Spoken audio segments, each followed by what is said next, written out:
Dear Bigg Boss fans. So మనకి weekend episode అంటేనే elimination ఉంటుంది. సో అది కొంచెం ఎమోషనల్గానే ఉంటుంది. సో ఇవాల్టి ఎలిమినేషన్ ఎపిసోడ్ అయితే జరిగింది. సో ఎవరు ఎలిమినేట్ అయ్యారు, ఎవరు సర్వైవ్ అయ్యారు అనే విషయం గురించి మనం మాట్లాడుకుందాం. సో లాస్ట్కి అందరినీ సేవ్ చేసుకుంటూ వచ్చేసరికి లాస్ట్లో ఉండేది ఎవరు అని అంటే సృష్టి అండ్ పవన్. సో వీళ్ళిద్దరి మధ్య సేఫ్ అన్సేఫ్ ఎవరు అని జరిగి లాస్ట్కి ఎలిమినేట్ అయ్యేది అయితే మాత్రం సృష్టి గారు అండ్ సేఫ్ జోన్లో ఉన్నది మాత్రం పవన్ గారు. సో దీనికి రీజన్స్ ఏముంటాయి, సో ఇది ఎలా జరిగింది, మొత్తం ఎపిసోడ్ గురించి ఏమేమి మాట్లాడుకున్నారు అనే దాని గురించి నా రివ్యూ అయితే ఇక్కడ నేను షేర్ చేస్తాను. సో వీడియోని తప్పకుండా చూడండి అండ్ వీడియో మీకు నచ్చినట్లయితే సబ్స్క్రైబ్ చేయండి. సో మనం ఇప్పుడు డిస్కస్ చేద్దాం. సో యాక్చువల్గా నిన్నటి ఎపిసోడ్ మనం చూసుకుంటేనేమో ఆ ఎపిసోడ్లో మనం బాక్సెస్ అనే టాపిక్ తీసుకుని వచ్చి ఒక్కొక్క బాక్స్లో ఒక్కొక్క కైండ్ ఆఫ్ ఆర్గ్యుమెంట్స్ ఏదైతే మనకి హౌస్లో ఫేస్ చేశారో దాని గురించి మాట్లాడుకుంటూ వచ్చారు. సో ఈ ఎపిసోడ్లో అక్కడి నుంచే కంటిన్యూ చేశారనమాట. ఇవాల్టి ఎపిసోడ్లో ముఖ్యంగా మాట్లాడుకున్నది ఏంటిది అని అంటే, సో థమ్స్అప్ బాటిల్ అయితే కొట్టేస్తారు కదా. సో చివరి వరకు సంజన గారికి అయితే తెలీదు ఎవరు కొట్టేశారు అని. సో దాన్ని అయితే రివీల్ చేసేస్తారు.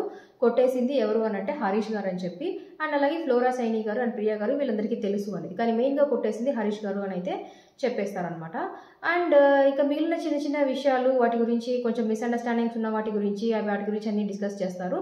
అండ్ ఇంకో స్ట్రాంగ్ పాయింట్ ఏం చెప్తారు నాగార్జున గారు అని అంటే, లైక్ ఓనర్స్కి అందరికీ ఒక డిస్కషన్ పెట్టుకొని ఒక పాయింట్ అనుకున్నాక స్ట్రాంగ్గా ఆ పాయింట్ మీద ఉంటే బాగుంటుంది, ఇండివిజువల్ గేమ్గా కాకుండా అన్నట్టు చెప్తారు. అంటే ఆ పాయింట్ ఒక డిస్కస్ చేసుకున్న తర్వాత ఆ పాయింట్ మీద మీరు స్టాండ్ అవ్వాలి, ఆ తర్వాత ఇండివిజువల్గా మీకు అనిపించింది మీరు చేసుకుంటూ పోతే అది కొంచెం బాగుండదు అనేది అయితే కన్వే చేశారు. సో ఇంక ఇది డిస్కషన్స్ మనం పక్కన పెట్టేద్దాం. మనం ఈ ఎలిమినేషన్ గురించి మాట్లాడుకుందాం. సో ఈ ఎలిమినేషన్లో ఇప్పుడు ఈ ఎపిసోడ్లో అయ్యింది ఎవరు అని అంటే సృష్టి గారు. సో సృష్టి గారు ఎందుకు ఎలిమినేట్ అయ్యారు అని నాకు అనిపిస్తుంది అని అంటే, మన ఫస్ట్ వీక్ ఈ వీక్ మొత్తం మనం చూసుకుంటే ఆవిడకి కొంచెం స్క్రీన్ స్పేస్ అయితే తక్కువే ఉంది. సో యాక్చువల్గా ఇక్కడ మనకి మొత్తం వీక్లోనే హోల్గా జరిగిన హీటెడ్ అప్ ఆర్గ్యుమెంట్స్ కానీ, లేకుంటే చిన్న ఫుడ్ దగ్గర విషయాలు కానీ, ఆ తర్వాత గుడ్డు పోవడం అనే విషయాలు కానీ, సో ఇవన్నీ మనం చూసుకున్నాము అని అంటే, సో ఎక్కడ వచ్చేసి సృష్టి గారు పెద్దగా హైలైట్ అయ్యేలాగా తన స్టాండ్ తీసుకోవడం కానీ, స్ట్రాంగ్గా దానికోసం ఉండడం కానీ అలాంటిది ఏది ఎక్కడ ఆ సిచ్యువేషనే తను ఎదుర్కోలేకపోయారనమాట. జస్ట్ డిస్కషన్లో ఉన్నారు తప్ప తన ఒపీనియన్ ఇది, సో సృష్టి అంటే ఏంటిది అనే ఒపీనియన్ ఆడియన్స్కి ఏర్పడేలాగా అక్కడ ఏది జరగలేదన్నమాట ఆ ఫస్ట్ వీక్ సృష్టి గారి సైడ్ నుంచి. సో ఇది కొంచెం డ్రాబ్యాకే. ఎందుకు అని అంటే, మనం ఆడియన్స్ చూస్తున్నప్పుడు ఫస్ట్ వాళ్ళ ఫేస్తో మనం కనెక్ట్ అవ్వాలి, వాళ్ళ కైండ్ ఆఫ్ ఒపీనియన్స్తో మనం కనెక్ట్ అవ్వాలి. అండ్ వాళ్ళు జెన్యున్గా ఉన్నారా, లేకుంటే గేమ్ బాగా ఆడుతున్నారా, లేకుంటే ఎప్పుడు యాక్టివ్గా ఉండడానికి సంథింగ్ ఏదో అనేది ఒక ఒపీనియన్ అయితే రావాలి. అది బ్యాడ్ కానీ, గుడ్ కానీ, న్యూట్రల్ కానీ సమ్ ఒపీనియన్ అయితే ఉంటే వాళ్ళు కొంచెం సర్వైవ్ అవ్వడానికి కొంచెం ఛాన్సెస్ ఉంటాయన్నమాట. కానీ సృష్టి గారి విషయంలో చూసుకుంటే నాకు ఏమనిపిస్తుంది అని అంటే, ఫస్ట్ థింగ్ అక్కడ స్క్రీన్ ప్రెజెన్స్ తక్కువగా ఉన్నట్టు అనిపించింది. నెక్స్ట్ వచ్చేసి ఏంటిది, చాలా ఫైట్స్ అయిపోయాయి యాక్చువల్గా హౌస్లో. అన్ని ఫైట్స్ అయినప్పుడు సృష్టి గారు ఒక పర్టికులర్గా ఒక దీనిలో వెళ్ళి ఇన్వాల్వ్ అయ్యి ఇలా చెప్తే బాగుండేదో, లేకుంటే ఇలా చేస్తే బాగుండేదో అనేది ఎక్కడ కనిపించలేదు అనమాట. ఒక్క గొడవలో మాత్రం నాకు కనిపించారు సృష్టి గారు ఎక్కడ అని అంటే, ఈ ఎగ్ మ్యాటర్లో. ఆ ఎగ్ మ్యాటర్లో కూడా ఏంటిది అని అంటే, లైక్ మన టీంలో ఉన్న వాళ్ళే ఇలా చూసి కూడా మనకు అబద్ధాలు చెప్పారు. సో అదే పాయింట్ మీద ఒక్కటే సృష్టి గారు కనిపించారు తప్ప ఇంకా మిగతా దగ్గర నాకు ఎక్కడ ఆవిడ హైలైట్ అయినట్టు నాకు అనిపించలేదు. సో అది కూడా ఒక ఒపీనియన్ క్రియేట్ అయ్యేలాగా అయితే లేదు. సో మనం చూసే వాళ్ళకి ఏముంటుంది, ఆవిడ ఏదో ట్రై చేశారనే ఉంటుంది తప్ప మనం సృష్టి గారి మీద ఓకే ఈవిడ ఇలాంటి సిచ్యువేషన్స్లో ఇలా సంథింగ్ ఒక ఒపీనియన్ అయితే రావాలి కదా మనకి. సో ఆ ఒపీనియన్ అయితే రాలేదన్నమాట.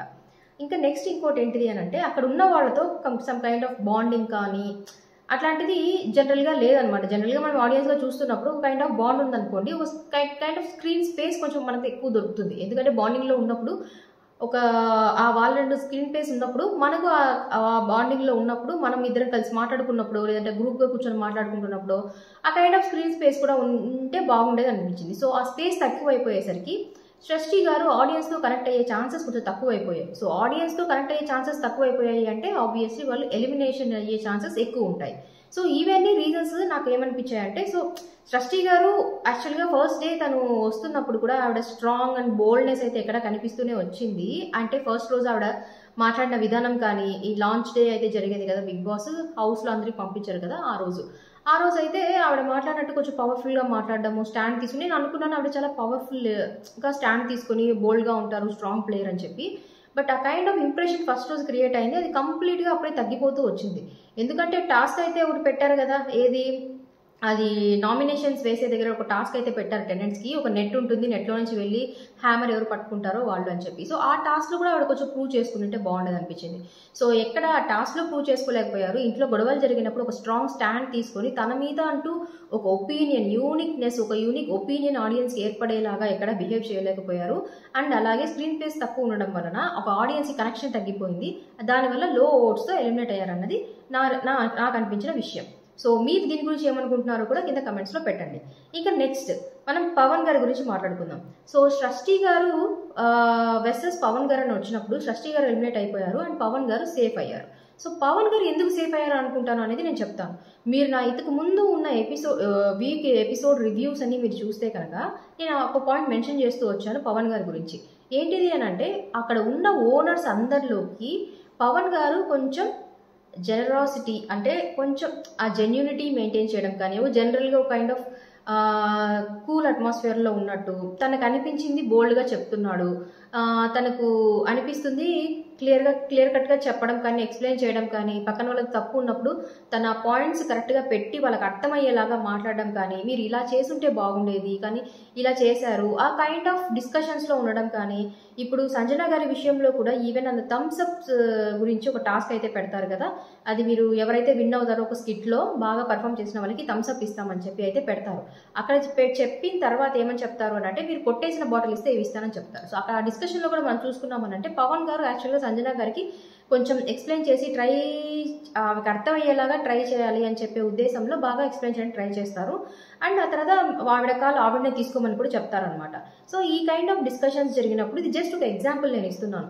అలాగా ఇంట్లో జరిగిన ఆ బిగ్ బాస్ హౌస్లో జరిగిన కొన్ని హీటెడ్ అప్ ఆర్గ్యుమెంట్స్ కానీ అండ్ ఇంకో ఎగ్జాంపుల్ కూడా నేను ఇస్తాను. లైక్ తనూజ గారు కూడా కొంచెం మిస్అండర్స్టాండ్ చేసుకుంటారు. ఏంటిది అని అంటే పవన్ గారు ఏం చెప్తారు అని అంటే మీరు అడిగింది చేయలేదు అనే పాయింట్ మీదనే నామినేషన్స్లో మిమ్మల్ని వేశారు. సో ఇక ముందు మీరు చేసేది కొంచెం జాగ్రత్తగా చేయండి అని చెప్పి కుకింగ్ చేసేటప్పుడు ఈ మాట చెప్తారు.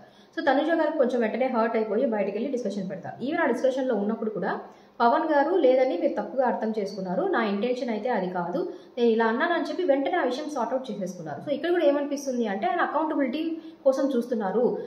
నేను ఒక మాట చెప్పానంటే వాళ్ళు దానికి అర్థమయ్యేలాగా వాళ్ళకి కన్వే చేయడం కోసం కానీ నేను ఇలా కాదండి నేను ఇలా చెప్పాను మీ మంచి కోసమే చెప్పాను అన్నట్టు ఆయన ట్రై చేసే విధానం కానీ మంచిగా అనిపించింది. సో అక్కడ ఉన్న హౌస్ మేట్స్ అందరూ కొంచెం ఏదో అక్కడ ఇక్కడ కొంచెం శాడిజమో ఏదో కైండ్ ఆఫ్ సైకో శాడిజం అని నేను చెప్పను కానీ ఫుడ్ దగ్గర కొంచెం విచిత్రంగా బిహేవ్ చేశారు. ఎలాగా అంటే అందరూ ఇండివిజువల్ గేమ్ ఆడుకుంటూ వచ్చేసారు. ఒక గ్రూప్లో పెట్టి డిస్కషన్ అయితే పెట్టుకుంటారు, ఒక గ్రూప్గా ఇది చేద్దామని అయితే డిసైడ్ చేసుకుంటారు ఒక పర్టికులర్ డెసిషన్ మీద. కానీ ఎవరు ఆ డెసిషన్ మీద స్టాండ్ అవ్వలేదు అనమాట. అక్కడ ఉన్న మిగతా ఓనర్స్ అందరిలోనూ నాకు జెన్యూనిటీ అయితే కనిపించలేదు. బట్ పవన్ గారిలో నాకు ఆ జెన్యూనిటీ కనిపించింది. ఒక టాస్క్ అని వచ్చినా కానీ ఒక డిస్కషన్ అని వచ్చినా కానీ ఆయన స్ట్రైట్గా వెళ్ళి బోల్డ్గా చెప్పడం కానీ అక్కడక్కడ కామెంట్స్ ఇచ్చుకుంటూ సరదాగా మాట్లాడడం కానీ సో ఆ కైండ్ ఆఫ్ అట్మాస్ఫియర్ కానీ ఆయన ఉన్నంత స్క్రీన్ స్పేస్ మనం ఆ షో చూస్తున్నంతసేపు ఆ స్క్రీన్ స్పేస్లో ఆయన చూస్తున్నప్పుడు మనకి ఏ కైండ్ ఆఫ్ డిస్టర్బెన్సెస్ లేవు, హానెస్ట్గా ఉన్నట్టు అనిపించారు అండ్ క్లియర్ కట్గా తన ఒపీనియన్ బయట పెడుతూనే వచ్చారు. ఎవరైనా తప్పు ఉంటే ఇది తప్పండి అని చెప్పుకుంటూ వచ్చారు. సో ఇదంతా ఉన్నప్పుడు మనకు పవన్ గారి మీద ఒక కైండ్ ఆఫ్ ఒపీనియన్ అయితే మనకు ఏర్పడిపోయింది. ఆల్రెడీ బిగ్ బాస్ అగ్ని పరీక్షలోనే కొంచెం అంటూ పరిచయం మనకు ఉంది. పైగా హౌస్లోకి వచ్చిన తర్వాత ఆయన నడుచుకునే తీరు మనం చూస్తున్నా కూడా మంచిగా అనిపిస్తుంది. సో తను చాలా స్వీట్ అండ్ హానెస్ట్ పర్సన్ లాగా అనిపిస్తుంది and physically also he strong. So ఇవన్నీ మనం కన్సిడర్ చేసుకున్నప్పుడు ఆడియన్స్కి ఖచ్చితంగా ఆయన మీద ఒక ఒపీనియన్ అయితే ఆల్రెడీ ఏర్పడిపోయింది. ఒక సపరేట్ ఫ్యాన్ బేస్ కూడా ఫామ్ అయ్యి ఉంటారు అనే దాని మీద కూడా నాకు కొంచెం గట్టిగానే అనిపిస్తుంది. సో ఇవన్నీ రీజన్స్ ఉండడం వల్లనే పవన్ గారు సర్వైవ్ అయ్యారు ఈ వీక్ ఎలిమినేషన్ అని నాకు అర్థమైంది. కానీ ఈ వీక్లో ఆయన లాస్ట్ వరకు వెళ్ళి వచ్చారు కాబట్టి ఒక కైండ్ ఆఫ్ ఇది ఒక ఛాన్స్ అని ఆయన కన్సిడర్ చేసుకొని ఇక ముందు వచ్చే వీక్స్లో ఇంకొంచెం ఎఫర్ట్ పెట్టి ఇంకా మంచిగా గేమ్స్ ఆడితే ఆయన ఇలాంటి డేంజర్ జోన్లో పోకుండా ఉంటే బాగుంటుందని నాకు అనిపిస్తుంది. సో ఇది నాకు టోటల్గా సృష్టి గారు ఎలిమినేట్ అవ్వడానికి పవన్ గారు సేఫ్ అవ్వడానికి నాకు అనిపిస్తున్న రీజన్స్. సో యాక్చువల్గా ఇప్పుడు సెలబ్రిటీ వర్సెస్ కామనర్ అనే కైండ్ ఆఫ్ లాస్ట్ స్టెప్ వరకు పోయారు. ఎలాగా సెలబ్రిటీ సృష్టి గారు అండ్ కామనర్ పవన్ గారు. సో జనరల్గా మనం చూసేటప్పుడు కూడా ఏమనిపిస్తుంది అంటే సెలబ్రిటీసే విన్ అవుతారు, కామనర్స్ వెళ్ళిపోతారేమో అని. ఆ విధంగా మనం ఆలోచిస్తే నాకు తెలిసి షో చూస్తున్న వాళ్ళలో మాక్సిమం ఒక 50% అటు ఇటుగా ఉండిండొచ్చు. అటు ఇటుగా అని అంటే 50% మేబీ అనుకోండొచ్చు సృష్టి గారు ఉంటారు, కామనర్ వెళ్ళిపోతారు అని చెప్పి. సో ఇది అలా చూస్తున్న వాళ్ళకందరికీ ఇది కైండ్ ఆఫ్ బిగ్ ట్విస్టే. ఎందుకు అని అంటే అందరూ సృష్టి గారు ఉంటారు, కామనర్గా ఉన్న పవన్ గారు వెళ్ళిపోతారు అని అనుకున్న వాళ్ళకందరికీ ఇది నిజంగా బిగ్ ట్విస్ట్. ఇక్కడ మనం ఇంకోటి ఆలోచించాల్సింది ఏంటిది అని అంటే ఒక ఫైనల్ టేక్ ఏంటిది ఇవాళ ఎపిసోడ్ మనం చూసిన తర్వాత అని అంటే మనం ఎంత గ్రేస్తో ఎంటర్ అయ్యామో అదే గ్రేస్తో మనం స్క్రీన్ ప్రెజెన్స్ క్రియేట్ చేసుకోవాలి. ఆడియన్స్కి మన మీద ఒక ఒపీనియన్ వచ్చేలాగా మనం పెట్టుకోవాలి. అలా ఉన్నప్పుడే మనం ఫస్ట్ ఉన్న ఒక 2-3 వీక్స్ మనం సర్వైవ్ అవ్వడానికి ఒక ఒపీనియన్ అంటూ మనం క్రియేట్ చేసుకుంటేనే మనం సర్వైవల్ రేట్ ఆ హౌస్లో ఎక్కువ ఉంటుంది. అలా కాకుండా మనం సైలెంట్ ప్లేయర్గానే ఉండి ఎప్పుడో ఒక్కసారి అలా మన స్క్రీన్ ప్రెజెన్స్ ఇచ్చి అలా పోతూ ఉంటే అది వర్కౌట్ అవ్వదు. ఈవెన్ దో మనం స్ట్రాంగ్ ప్లేయర్ అయినా సరే, ఫిజికల్గా మనం కంప్లీట్గా గుడ్ అని అనుకున్నా సరే, మనం ఫస్ట్ ఆ బిగ్ బాస్ హౌస్లోకి వెళ్ళిన తర్వాత మనం అరే షష్ఠి అంటే ఎవరు, సో ఈవిడ ఒపీనియన్ అది అంటూ ఒక ఒపీనియన్ స్టాండర్డ్గా పడిపోవాలి. అది తర్వాత పవన్, సో పవన్ అంటే ఎవరు, so kind of opinion. So అలా ఒపీనియన్స్ మనం ఫస్ట్ వీక్స్లోనే ఒక స్ట్రాంగ్ ఒపీనియన్ మనం ఆడియన్స్లో క్రియేట్ చేసుకుంటే మన సర్వైవల్ రేట్ ఎక్కువ ఉంటుంది. సో ఇదండి నా రివ్యూ ఈ ఫస్ట్ ఎలిమినేషన్కి. నా రివ్యూ మీకు నచ్చినట్లయితే నా ఛానల్ని సబ్స్క్రైబ్ చేయండి. బాయ్.